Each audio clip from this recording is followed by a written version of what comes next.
Analisis mendalam standar audit 700, revisi 2021, panduan komprehensif perumusan opini dan pelaporan atas laporan keuangan. Judul standar dan nomor.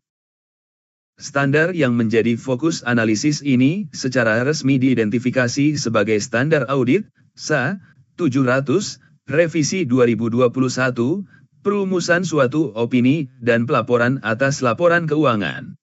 Standar ini diterbitkan oleh Institut Akuntan Publik Indonesia, IAPI, dan berlaku efektif untuk audit atas laporan keuangan untuk periode yang dimulai pada atau setelah tanggal 1 Januari 2022.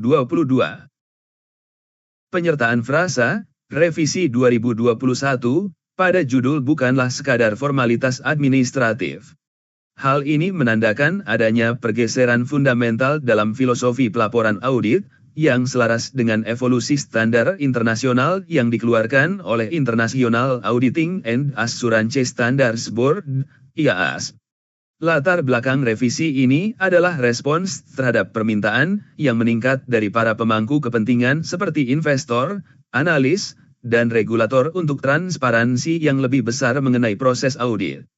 Setelah krisis keuangan global dan berbagai kegagalan korporasi, para pengguna laporan keuangan tidak lagi merasa cukup dengan laporan auditor yang bersifat standar, boilerplate, dan hanya memberikan kesimpulan, lulus atau gagal, opini wajar tanpa pengecualian atau sebaliknya. Mereka menuntut pemahaman yang lebih dalam tentang area-area yang menjadi fokus utama auditor selama pelaksanaan audit.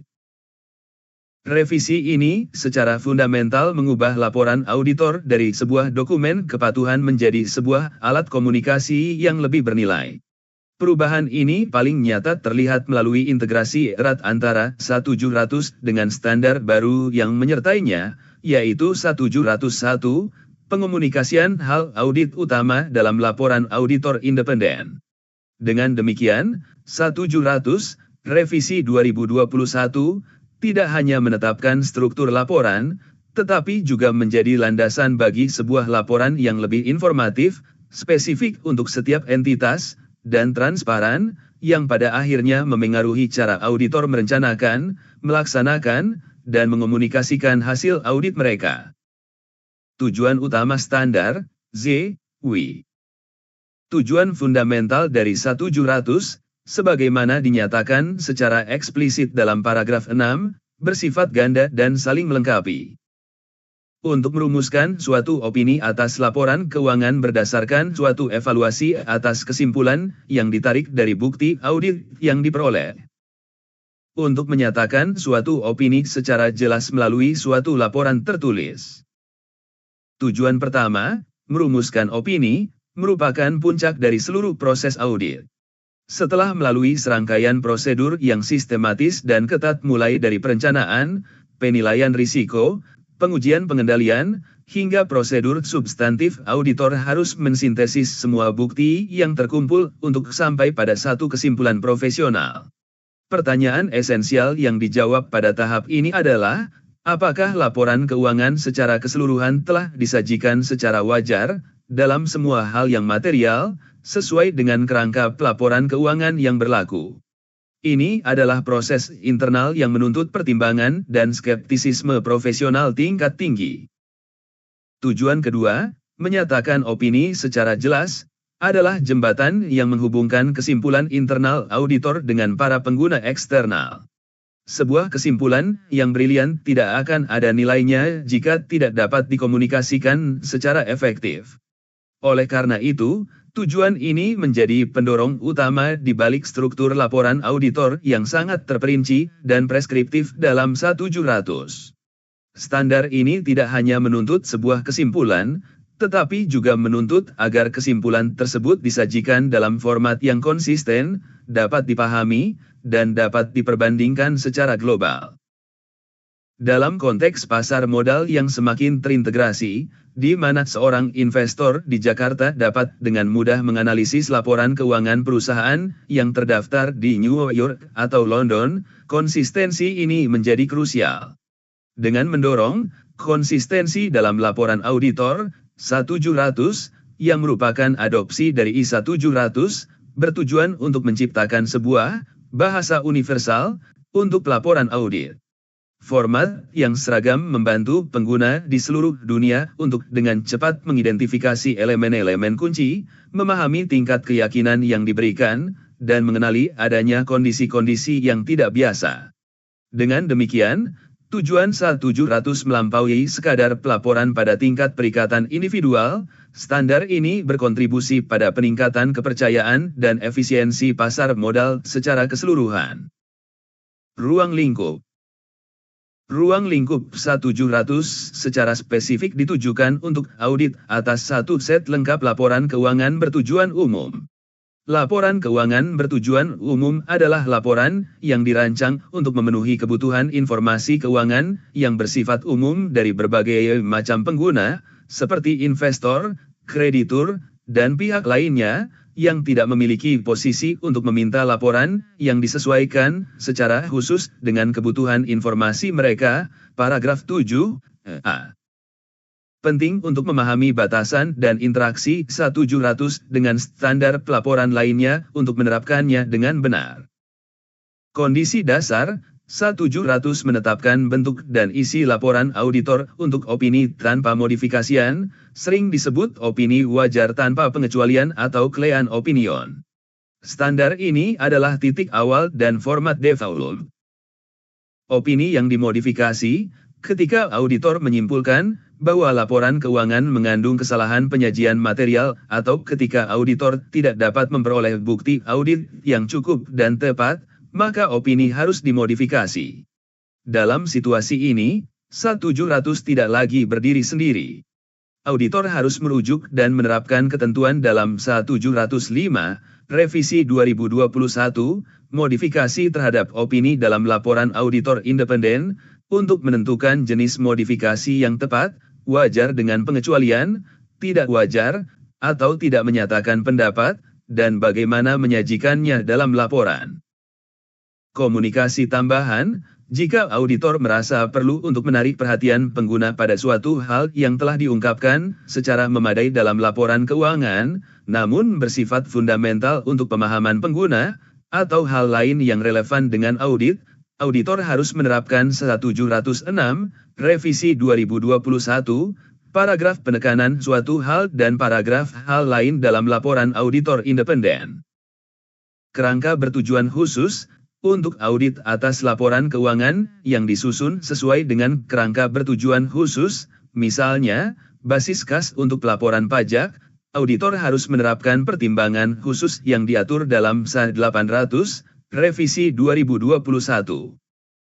Audit atas unsur tunggal, untuk audit atas laporan keuangan tunggal, misalnya, hanya laporan posisi keuangan, atau unsur, akun, atau pos spesifik, auditor harus merujuk pada SA805, revisi 2021.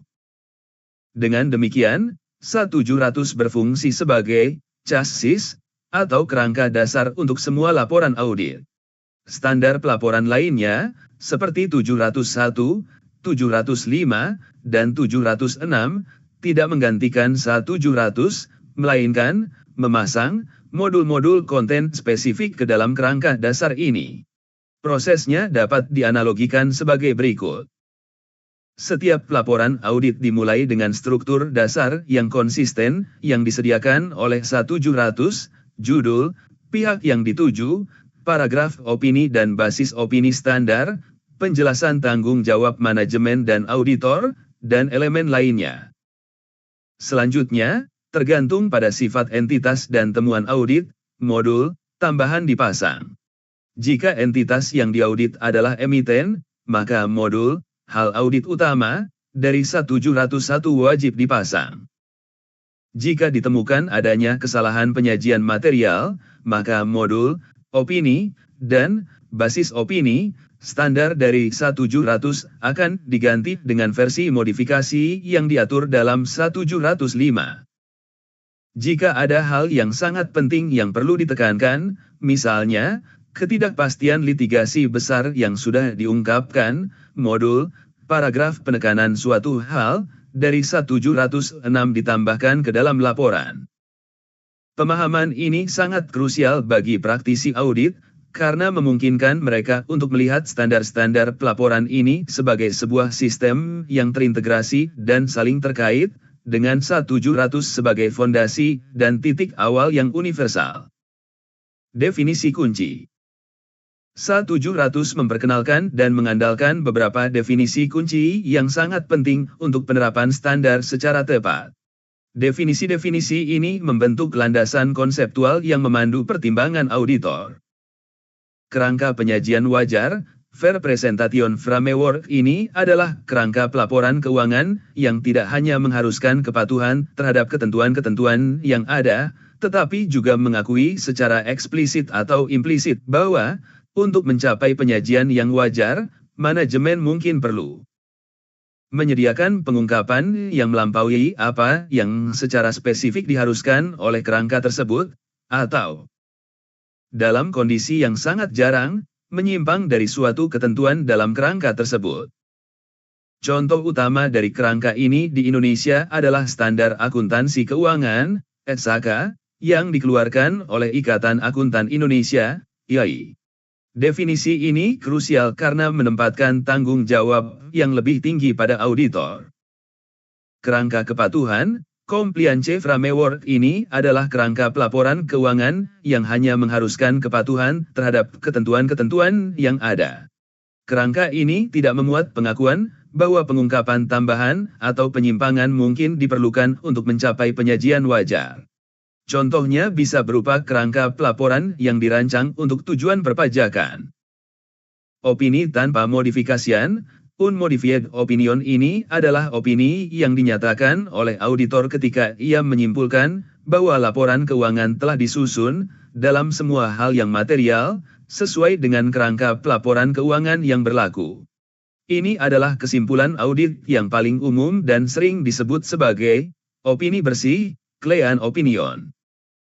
Perbedaan antara kerangka penyajian wajar dan kerangka kepatuhan secara fundamental mengubah lingkup dan kedalaman evaluasi yang harus dilakukan oleh auditor. Di bawah kerangka kepatuhan, pekerjaan auditor cenderung lebih bersifat mekanistis dan berbasis aturan, rule-based.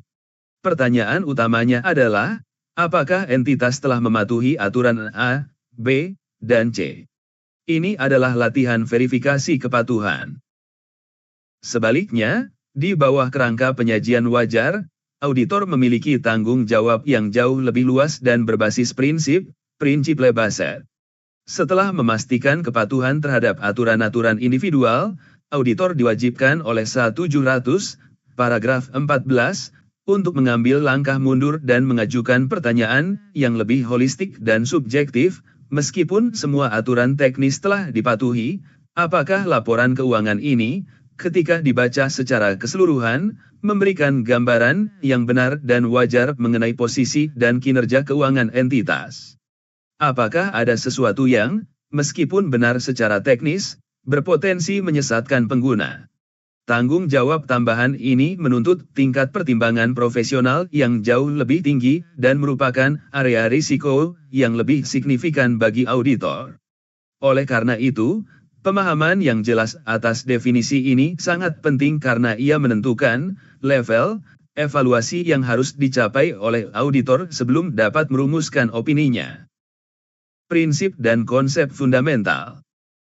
1700 tidak beroperasi dalam ruang hampa.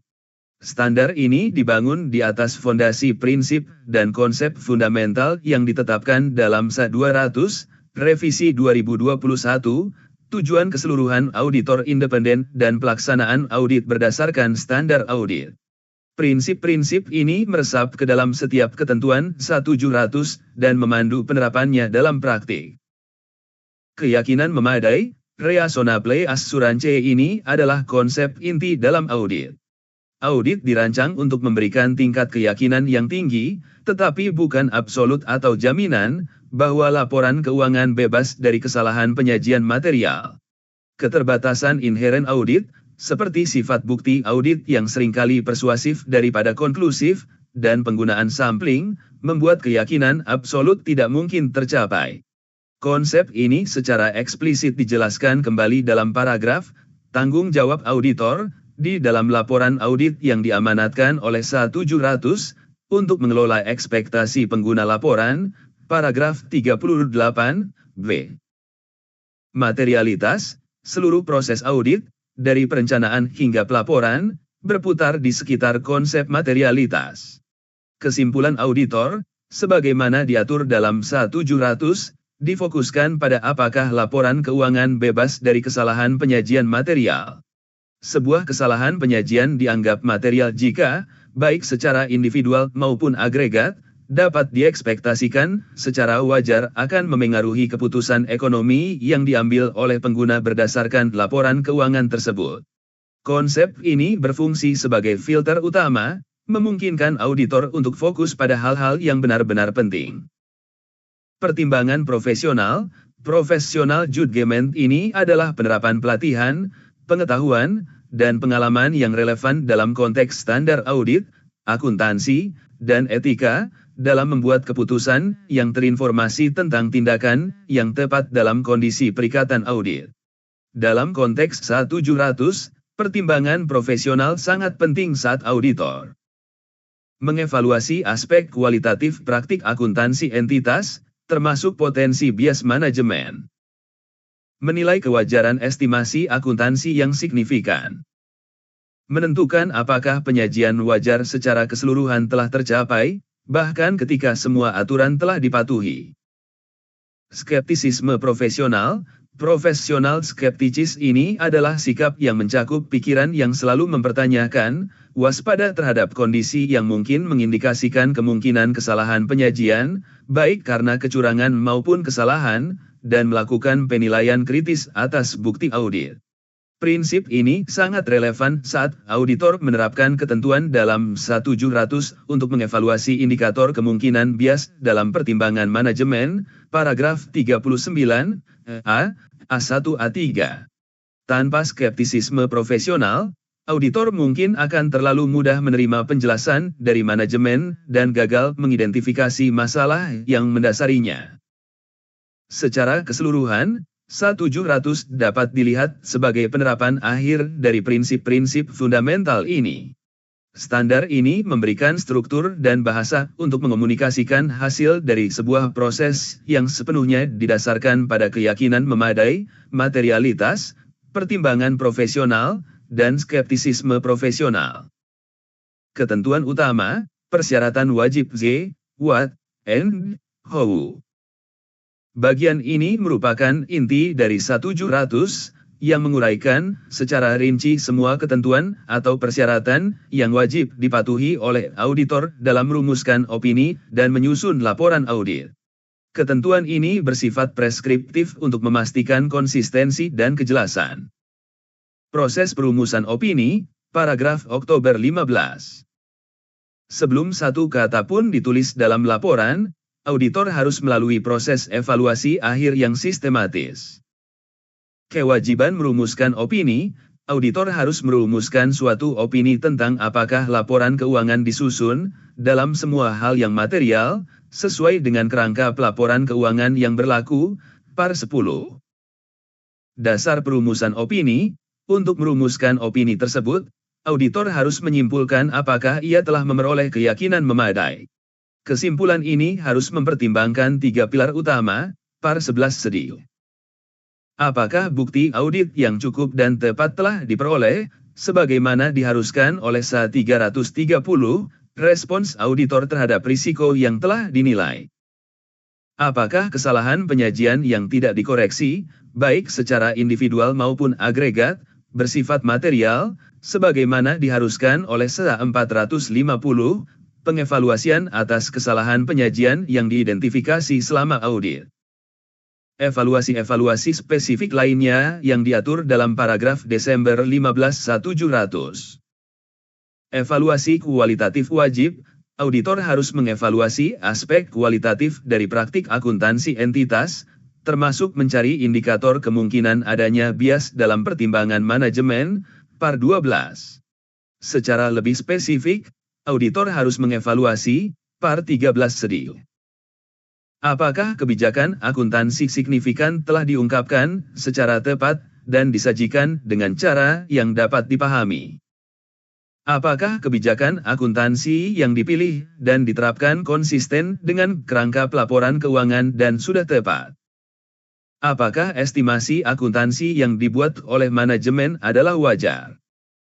Apakah informasi yang disajikan dalam laporan keuangan relevan, dapat diandalkan, dapat diperbandingkan, dan dapat dipahami?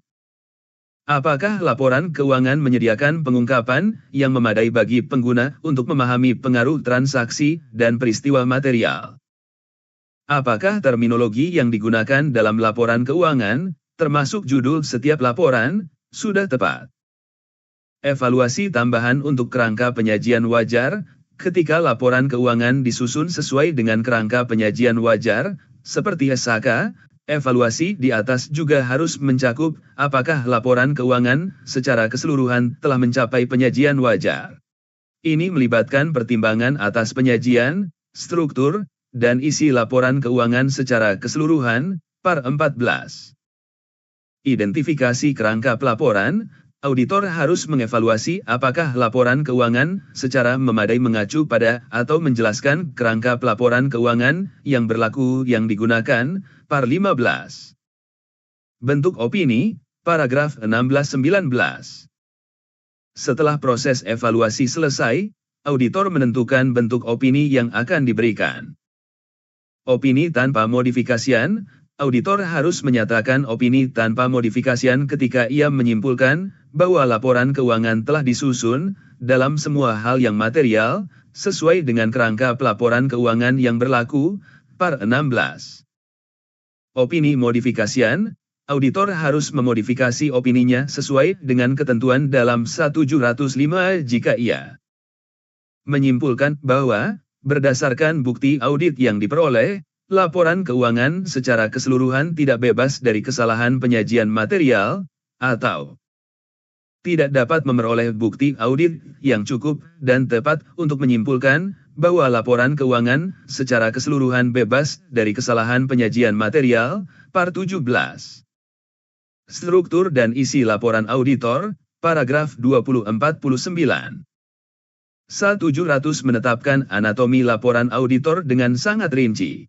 Setiap elemen berikut adalah wajib dan memiliki tujuan spesifik. Bentuk tertulis, laporan auditor harus dalam bentuk tertulis, par 20. Judul, laporan harus memiliki judul yang secara jelas mengindikasikan bahwa laporan tersebut adalah laporan auditor independen, untuk membedakannya dari laporan lain yang mungkin diterbitkan oleh manajemen atau pihak lain, par 21. Pihak yang dituju, laporan harus ditujukan kepada pihak yang tepat sesuai dengan kondisi perikatan, yang umumnya adalah pemegang saham atau pihak yang bertanggung jawab atas tata kelola, par 22.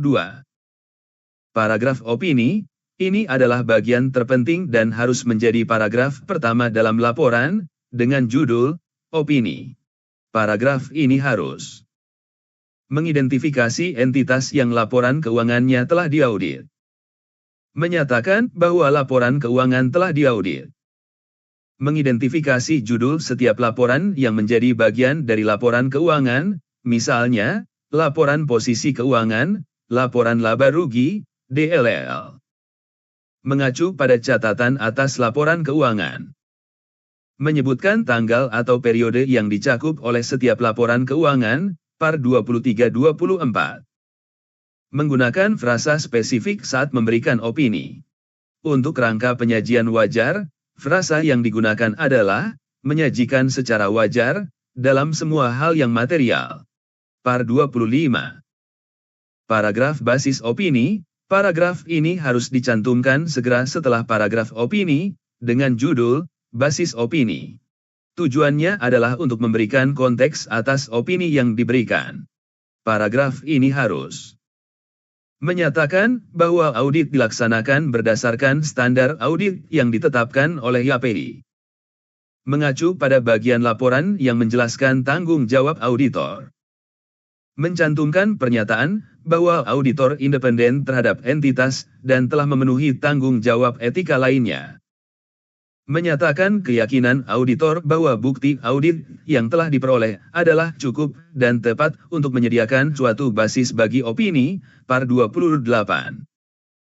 Kelangsungan usaha, jika relevan, misalnya, jika ada peristiwa atau kondisi yang menimbulkan keraguan signifikan atas kelangsungan usaha, auditor harus melaporkannya sesuai dengan ketentuan dalam SA 570, Revisi 2021, par 29. Hal audit utama, untuk audit atas laporan keuangan emiten, auditor harus mengomunikasikan hal audit utama dalam laporan auditor berdasarkan SA 701, 2021, par 30. Informasi lain, jika relevan, misalnya, ketika laporan auditor dimasukkan dalam laporan tahunan yang berisi informasi lain, auditor harus melaporkannya sesuai dengan ketentuan dalam SA 720, Revisi 2021, par 32. Paragraf tanggung jawab, laporan auditor harus secara jelas memisahkan tanggung jawab manajemen dari tanggung jawab auditor. Tanggung jawab manajemen, harus ada paragraf dengan judul, Tanggung Jawab Manajemen. Paragraf ini menjelaskan bahwa manajemen bertanggung jawab atas penyusunan laporan keuangan, atas pengendalian internal, dan atas penilaian kemampuan entitas untuk mempertahankan kelangsungan usahanya, par 33-34. Tanggung jawab auditor, harus ada paragraf dengan judul, Tanggung Jawab Auditor. Paragraf ini menjelaskan tujuan auditor, untuk memperoleh keyakinan memadai, menjelaskan bahwa keyakinan memadai bukanlah jaminan, mendefinisikan materialitas, dan menguraikan serangkaian tanggung jawab spesifik auditor selama audit, misalnya, mengidentifikasi risiko, memahami pengendalian internal, mengevaluasi kebijakan akuntansi, DLL. Par 37-40. Nama rekan perikatan, untuk laporan keuangan emiten, nama rekan perikatan yang bertanggung jawab atas audit harus dicantumkan, kecuali jika pengungkapan tersebut diperkirakan akan menimbulkan ancaman keamanan pribadi yang signifikan, par 46. Tanda tangan, alamat, dan tanggal, laporan harus ditandatangani oleh auditor, mencantumkan lokasi, alamat, tempat auditor berpraktik, dan diberi tanggal, par 47-49. Tanggal laporan auditor harus tidak lebih awal dari tanggal ketika auditor telah memperoleh bukti audit yang cukup dan tepat yang mendasari opini, termasuk bukti bahwa seluruh laporan keuangan telah selesai disusun dan pihak berwenang telah menyatakan bahwa mereka bertanggung jawab atas laporan keuangan tersebut, par 49.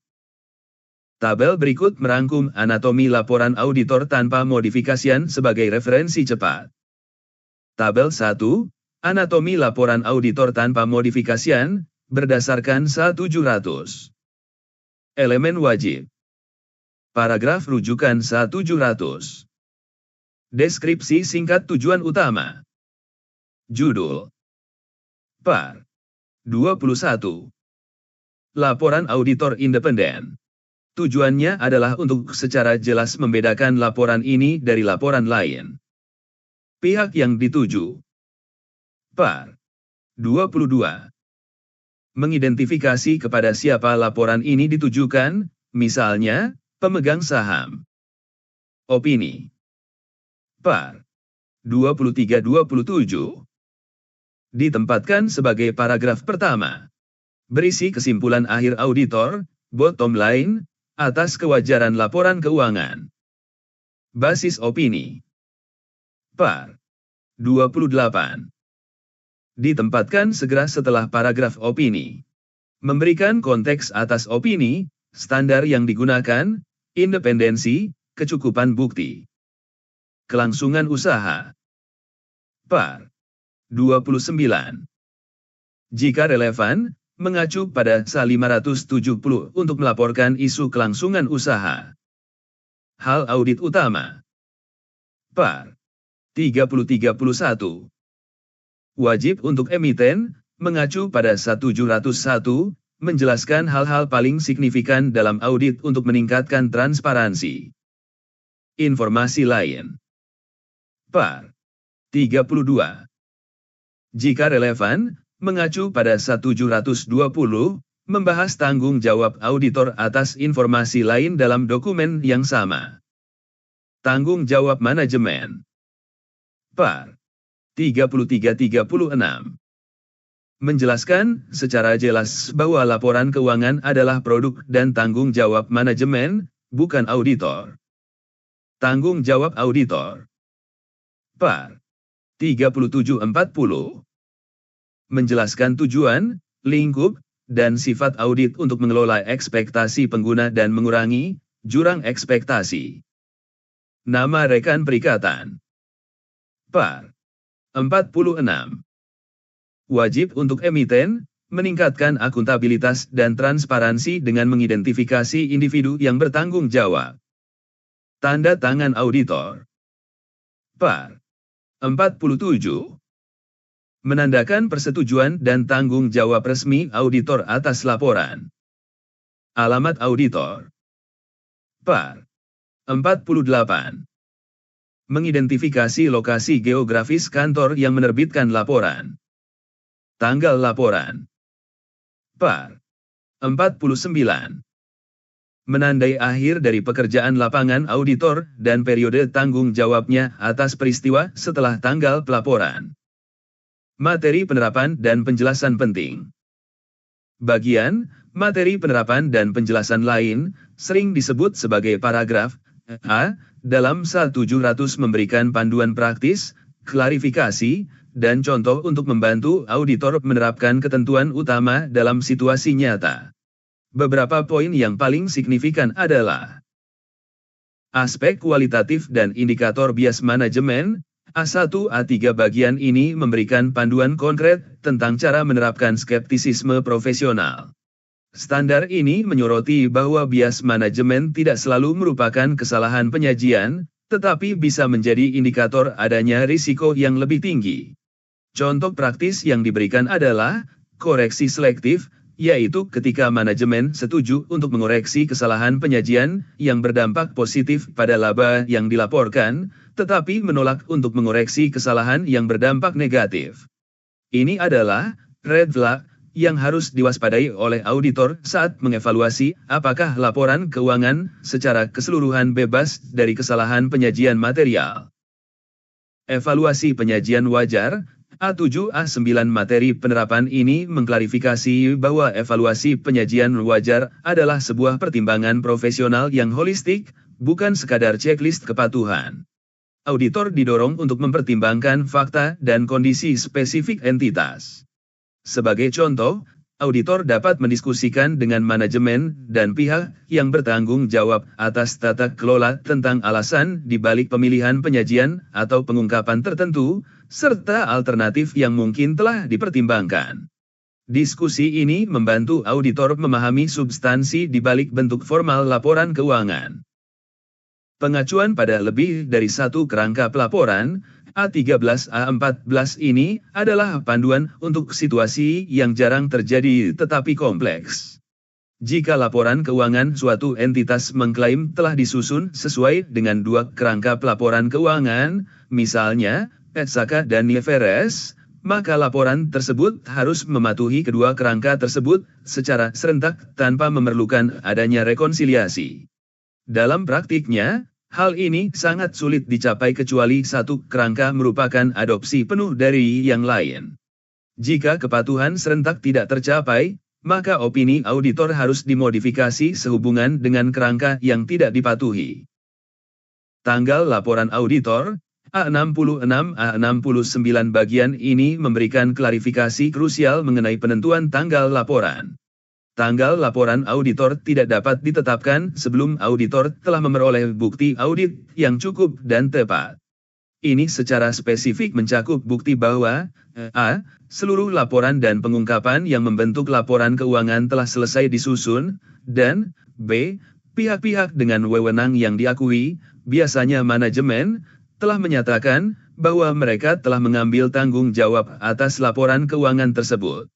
Dalam praktik di Indonesia, ini seringkali dibuktikan dengan diterimanya surat representasi manajemen, Management Representation Letter, yang bertanggal sama dengan tanggal laporan auditor. Ini adalah titik kritis yang menandai akhir dari pekerjaan lapangan auditor. Hubungan dengan standar audit lain. SA-700 tidak dapat dipahami atau diterapkan secara terisolasi. Standar ini merupakan puncak dari proses audit dan memiliki hubungan yang sangat erat dan saling bergantung dengan berbagai standar audit lainnya. Memahami interaksi ini sangat penting untuk pelaksanaan audit yang berkualitas. SA-200, tujuan keseluruhan auditor SA-700 adalah implementasi praktis dari tujuan akhir yang ditetapkan dalam SA-200, yaitu untuk melaporkan temuan audit. SA-200 menyediakan prinsip-prinsip dasar seperti skeptisisme profesional dan pertimbangan profesional, yang menjadi landasan bagi setiap evaluasi yang diwajibkan dalam SA-700, mulai dari penilaian bias manajemen hingga kesimpulan akhir mengenai penyajian wajar. SA-315 SA-330, penilaian risiko dan respons proses identifikasi dan penilaian risiko kesalahan penyajian material, SA-315, dan desain serta pelaksanaan prosedur audit yang responsif, SA-330, adalah mesin yang menghasilkan bukti audit. SA-700, Par 11A, secara eksplisit menyatakan bahwa kesimpulan auditor harus didasarkan pada apakah bukti audit yang cukup dan tepat telah diperoleh sesuai SA-330. Tanpa pemenuhan yang memadai atas SA-315 dan SA-330, tidak ada dasar yang valid untuk menerbitkan laporan auditor di bawah SA-700. SA-450, pengevaluasian atas kesalahan penyajian. SA-450 mengharuskan auditor untuk mengakumulasi semua kesalahan penyajian yang diidentifikasi selama audit, selain yang jelas-jelas sepele, dan mengevaluasi dampaknya, baik secara individual maupun agregat. Keputusan akhir yang dibuat di bawah SA-450, apakah kesalahan penyajian yang tidak dikoreksi bersifat material secara langsung menjadi input kritis bagi SA-700. Jika dampaknya tidak material, auditor dapat menerbitkan opini tanpa modifikasian sesuai SA-700. Jika material, auditor harus beralih ke SA-705 untuk memberikan opini modifikasian. SA-570, kelangsungan usaha kesimpulan yang ditarik dari evaluasi kelangsungan usaha di bawah SA-570 memiliki jalur pelaporan yang spesifik dan terintegrasi ke dalam laporan auditor. SA-700, Par 29, mengamanatkan auditor untuk melaporkan sesuai dengan SA-570 jika relevan. Jika terdapat ketidakpastian material terkait kelangsungan usaha yang telah diungkapkan secara memadai oleh manajemen, laporan auditor akan tetap berisi opini tanpa modifikasian, tetapi akan mencakup paragraf terpisah dengan judul "Ketidakpastian material terkait kelangsungan usaha", untuk menarik perhatian pengguna pada pengungkapan tersebut.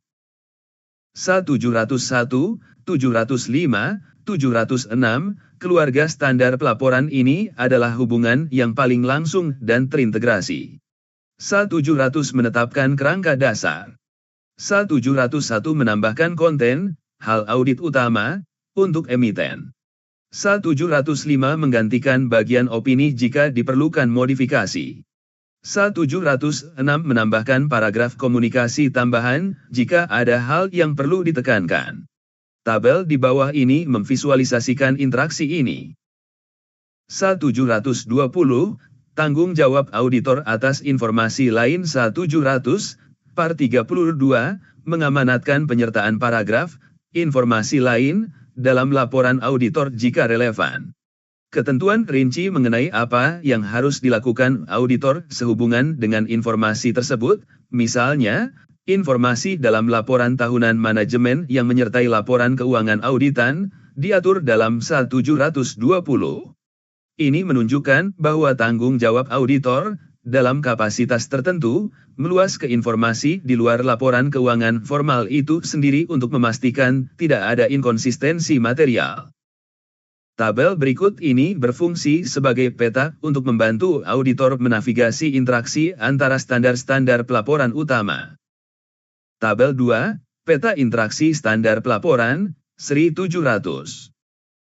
Skenario audit. Standar yang diterapkan. Dampak pada laporan auditor, yang berbasis SA700. Laporan keuangan bebas dari kesalahan penyajian material, bukti audit yang cukup dan tepat telah diperoleh. SA700. Opini tanpa modifikasian diterbitkan menggunakan format standar SA700.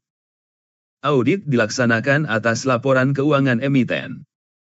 SA701. Wajib menyertakan paragraf, hal audit utama, setelah paragraf, basis opini. Laporan keuangan ditemukan mengandung kesalahan penyajian material yang pervasif. SA705. Paragraf, opini, dan basis opini, standar dari SA700 diganti dengan opini tidak wajar, dan basis untuk opini tidak wajar. Auditor tidak dapat memperoleh bukti audit yang cukup dan tepat mengenai suatu area yang dampaknya bisa jadi material dan pervasif. SA705.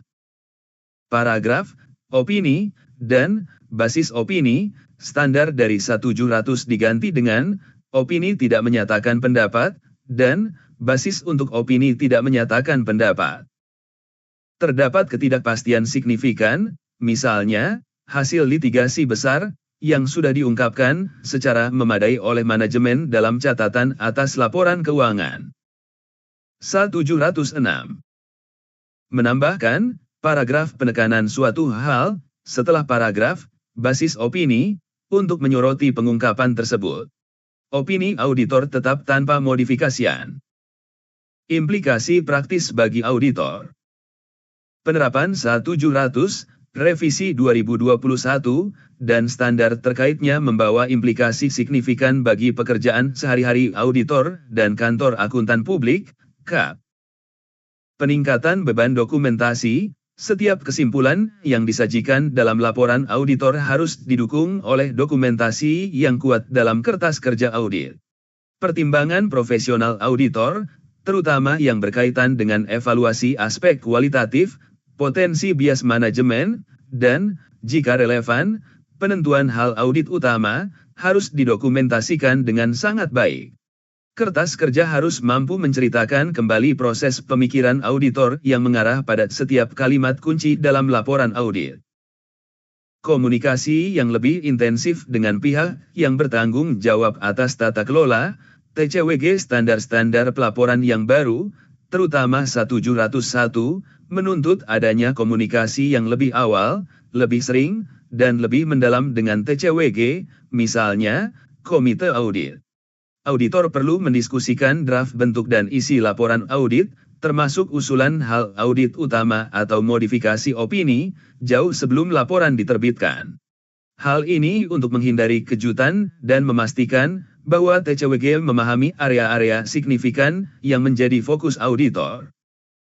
Alat manajemen risiko bagi KAP, struktur laporan yang sangat spesifik, terutama pemisahan yang tegas antara tanggung jawab manajemen dan tanggung jawab auditor, berfungsi sebagai alat manajemen risiko yang penting. Kepatuhan yang ketat terhadap format dan susunan kata yang diamanatkan oleh SA700 membantu memperjelas peran dan tanggung jawab masing-masing pihak. Hal ini dapat membantu mengurangi jurang ekspektasi, expectation gap, kesenjangan antara apa yang pengguna pikir dilakukan oleh auditor dan apa yang sebenarnya dilakukan oleh auditor yang pada akhirnya dapat mengurangi risiko litigasi terhadap KAP. Pentingnya keahlian komunikasi tertulis. Auditor modern tidak hanya dituntut untuk memiliki keahlian teknis dalam bidang audit dan akuntansi, tetapi juga harus menjadi komunikator yang efektif. Kemampuan untuk mengartikulasikan dasar dari suatu opini modifikasian, SA705, atau menjelaskan hal audit utama, SA701, secara jelas, ringkas, dan bebas dari jargon yang membingungkan telah menjadi keterampilan yang krusial. Laporan auditor kini adalah produk komunikasi, bukan sekadar produk kepatuhan. Contoh sederhana, analogi. Untuk mengilustrasikan konsep-konsep kompleks dalam 1700 dan standar pelaporan terkait, dapat digunakan analogi seorang dokter spesialis yang melakukan pemeriksaan kesehatan menyeluruh, medical check-up. Pasien adalah entitas yang diaudit. Laporan keluhan dan riwayat kesehatan pasien, yang ditulis oleh pasien sendiri, adalah laporan keuangan yang disusun oleh manajemen. Dokter spesialis adalah auditor independen. Proses pemeriksaan, tes darah, MRI, EKG, wawancara, adalah prosedur audit, pengumpulan bukti, analisis, pengujian pengendalian dan substantif. Laporan medis resmi yang ditandatangani oleh dokter adalah laporan auditor. Dengan menggunakan analogi ini, berbagai jenis komunikasi dalam laporan auditor dapat dijelaskan sebagai berikut. Opini tanpa modifikasian, 1700 sedih laporan medis menyatakan, berdasarkan serangkaian pemeriksaan komprehensif yang telah kami lakukan, kami berkesimpulan bahwa pasien berada dalam kondisi kesehatan yang baik, sesuai dengan standar kesehatan yang berlaku untuk usianya. Ini adalah kesimpulan, bersih. Opini modifikasian, 1705 sedih. Wajar dengan pengecualian, WDP, pasien secara umum dalam kondisi sehat, namun, kami menemukan adanya masalah pada fungsi ginjalnya yang perlu ditindaklanjuti. Selain masalah ginjal ini, semua organ vital lainnya berfungsi normal. Opini tidak wajar, setelah pemeriksaan menyeluruh, kami menemukan masalah yang signifikan dan menyebar luas pada beberapa sistem organ vital, termasuk jantung, paru-paru, dan hati. Dengan demikian, kami berkesimpulan bahwa kondisi kesehatan pasien secara keseluruhan buruk dan tidak sesuai dengan standar kesehatan yang berlaku. Paragraf penekanan suatu hal, 1706 sedih, kondisi kesehatan pasien secara umum baik. Namun, kami ingin menekankan bahwa pasien memiliki riwayat keluarga dengan penyakit jantung. Hal ini telah didiskusikan secara rinci dalam catatan riwayat medis pasien di halaman 5 dan memerlukan pemantauan rutin di masa depan. Kesimpulan kami tentang kondisi kesehatan pasien saat ini tidak berubah karena hal ini. Hal audit utama, 1701 sedih, dalam pemeriksaan kami terhadap pasien ini, 3 area yang memerlukan perhatian medis paling signifikan adalah 1. Analisis fungsi jantung, mengingat riwayat keluarga pasien. 2. Pemeriksaan neurologis, karena pasien melaporkan keluhan pusing sesekali. Dan 3. Tes fungsi hati, mengingat pola makan pasien. Untuk setiap area ini, kami melakukan prosedur spesifik, dijelaskan, dan tidak menemukan adanya kelainan yang signifikan. Analogi ini membantu menyederhanakan peran auditor dan fungsi dari setiap komponen laporan audit, membuatnya lebih mudah dipahami dan diingat, baik bagi calon auditor maupun bagi pengguna laporan keuangan yang bukan akuntan.